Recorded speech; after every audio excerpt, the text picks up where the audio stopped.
Welcome to Cheater Confessions. Let's get started with today's story. It was a clear Friday evening. I was at Peter's place, standing around his fire pit with him and our buddy Jordon. We had cold drinks in hand, and for the first time in weeks, I wasn't thinking about deadlines or system logs. Then my phone buzzed. Jessica. We'd spoken earlier that afternoon. Nothing in her tone then had suggested anything was wrong. Still, seeing her name light up the screen made something tighten in my chest.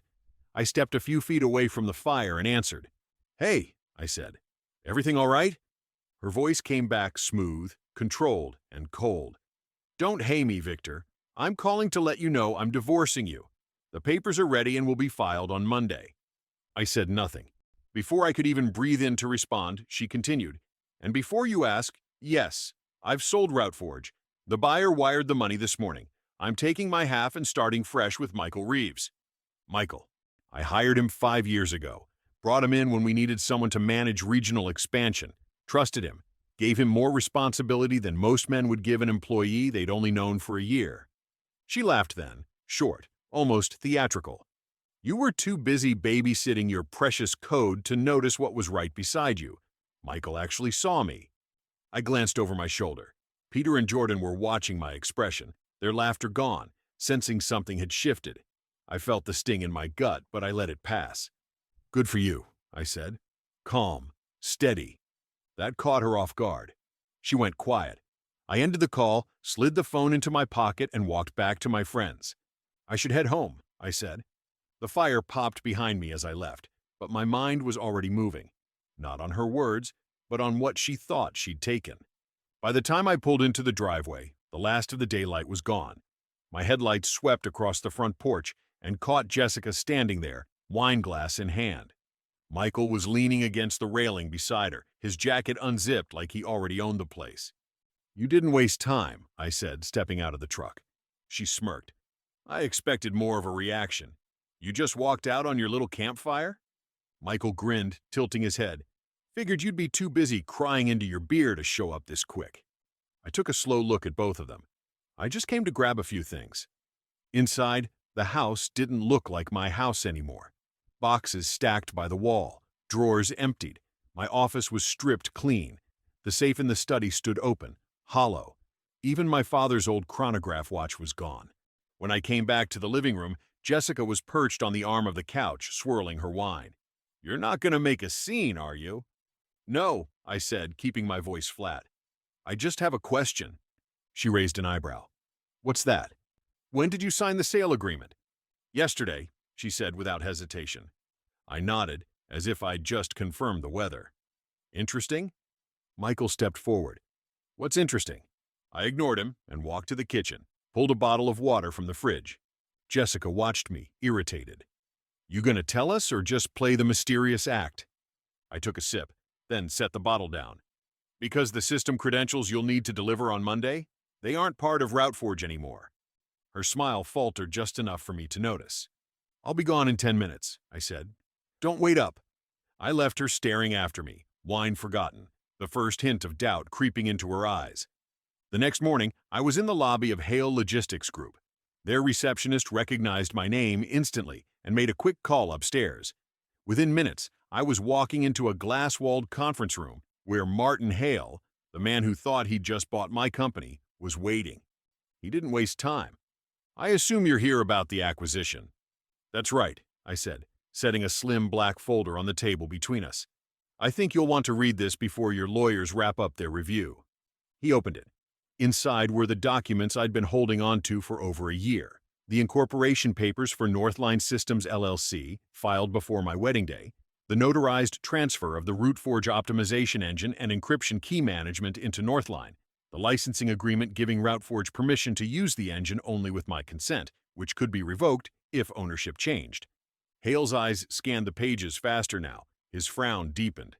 "You're telling me the core software doesn't come with the sale?" "Correct," I said. "You bought a logistics platform without its engine. Without these keys, your new acquisition is just a pretty interface that won't process a single order." He closed the folder and leaned back. "And I assume you're not here just to deliver bad news." "I'm here to offer a solution. I can license the engine back to you with full support for a premium. You'll get operational continuity, no lawsuits, no delays. How much of a premium?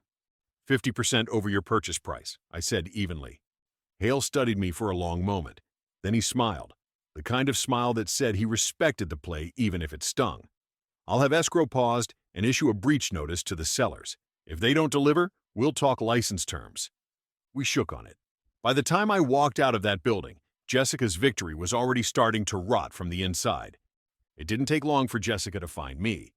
That afternoon, she stormed into the co-working suite I'd been using since stepping back from Routforge's day-to-day operations. "You think you're clever?" she snapped, marching toward my desk. "You sabotaged the sale." I didn't look up from my laptop right away. I safeguarded my property. Michael was a step behind her, face tight. "You're trying to scare us into giving you more money." I closed the laptop and stood, keeping my voice calm. "Let me make this simple. 1. The core engine and key management were transferred to Northline Systems last year. 2. Michael's export of customer data without written consent violates multiple privacy agreements. 3. Our prenup clearly states that any business assets developed from my premarital work remain my sole property." Jessica's jaw tensed. "You're bluffing." I opened a drawer, pulled out a sealed envelope, and placed it on the desk. "That's a copy of the prenup, signed and notarized. Page 3, Clause 7. Read it." Michael glanced at it but didn't move closer. "I'm offering you a way out," I continued. "Keep your personal assets, and I'll waive any civil claims against you. In exchange, you sign a separation agreement and an affidavit outlining Michael's role in this attempted transfer." Jessica laughed once, but it sounded forced. "You think I'm going to hand you leverage? Hale's still going to close the deal. You'll get nothing." I met her eyes. "Then we have nothing more to discuss." She grabbed the envelope and tossed it back onto the desk like it was trash. Michael muttered something under his breath as they left, but I didn't bother catching it. When the doors shut behind them, I sat back down, reopened my laptop, and sent a short message to Martin Hale. "They're not taking the offer. Proceed as we discussed." 2 days later, the unraveling began. Hale Logistics froze escrow and sent Jessica a formal breach notice. Without those funds, vendor invoices that had been waiting for payment came due immediately. The warehouse lease, which she and Michael had bragged about expanding, was declared in default. Then the bank stepped in. Jessica had tried to move the last of the customer prepayments into a personal account. The transfer was reversed, flagged as suspicious, and the account was locked pending review. I didn't need to be there to see the panic set in. I heard it in her voice when she called me late that night. "Victor, we need to talk," she said, the edge in her tone replaced by something thinner. "I already made my offer," I replied. "It's still on the table. Same terms." "You're doing this to hurt me." "No," I said. "I'm letting the consequences catch up." She went quiet for a moment. "Michael thinks we can fix it." "If he could fix it, he'd be fixing it instead of letting you call me," I said. I gave her a 48-hour deadline to accept the separation agreement. She didn't say yes or no, just hung up. By the next afternoon, I heard through a mutual contact that Michael hadn't been in the office since Hale's notice arrived. His company email bounced back auto-replies. Jessica was left answering every angry call from vendors and employees herself. I didn't call to check in. I didn't need to. I knew exactly how fast that kind of pressure could crush someone who thought they'd never have to face it. And I knew she was still convinced she could somehow turn it around. By the end of that week, Hale and I had finalized the license agreement for the optimization engine. The premium terms were locked in: upfront payment, quarterly support fees, and a clause guaranteeing me the right to terminate if ownership changed again without my consent. With that contract signed, I shifted focus. Northline Systems became the foundation for my next move, a leaner, more targeted venture I named Jordon. I wanted a company that could pivot quickly, with no bloat and no dead weight. The first call I made was to Noah Kim, my former operations lead. He'd left Routforge months before Jessica's big move, citing concerns about direction. He didn't even hesitate. "When do I start?" Within days, we had a small office set up in a converted warehouse space downtown. Minimal overhead, maximum control. Hale's team became our first major client, and the retainer from them alone covered most of our operational costs for the year. One afternoon, while attending a regional carrier association meeting, I was introduced to Elena Morales, co-owner of a fast-growing freight network. We talked over coffee about route efficiency, contract structuring, and the headaches of scaling. She was sharp, grounded, and focused. I kept the conversation professional, but I kept her card in my pocket and the thought that maybe, down the line, business wouldn't be the only thing we could talk about. Meanwhile, the updates I got about Jessica were scattered. She'd shut down what was left of Rootforge's offices. The staff had either walked or been poached by competitors. Michael was nowhere to be found. Rumor had it he'd taken a consulting contract overseas. Warden was gaining traction, and for the first time in months, my calendar was full of projects I actually wanted to work on. No distractions, no drama.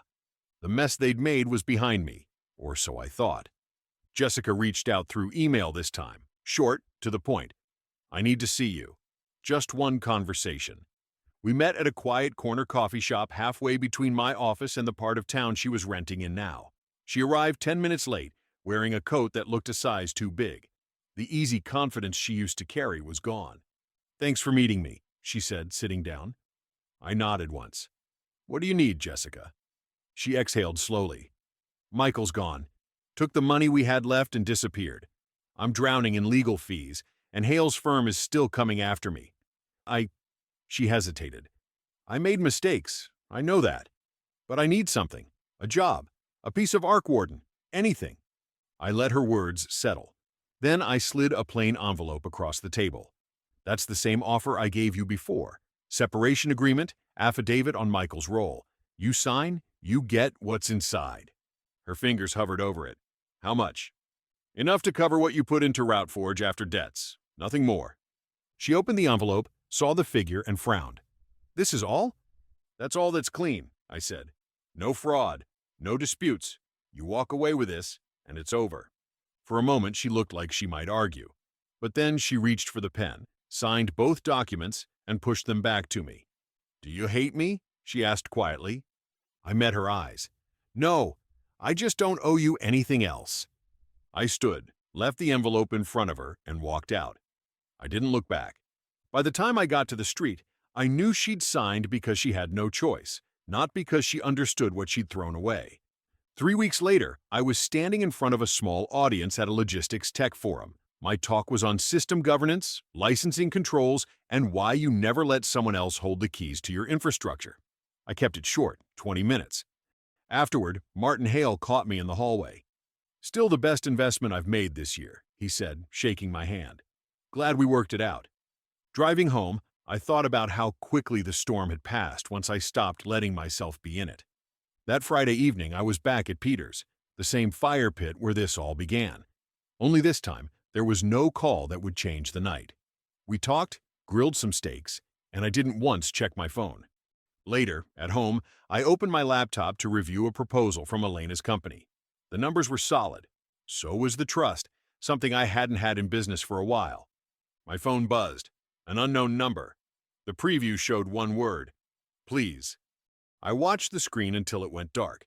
Then I set the phone face down. Whatever Jessica was dealing with now, it wasn't mine to solve. The air was quiet, steady, just the way I wanted it. She'd sold the business, left the marriage, and thought she'd taken my future. But all she'd done was hand me the space to build a better one. Thank you for watching.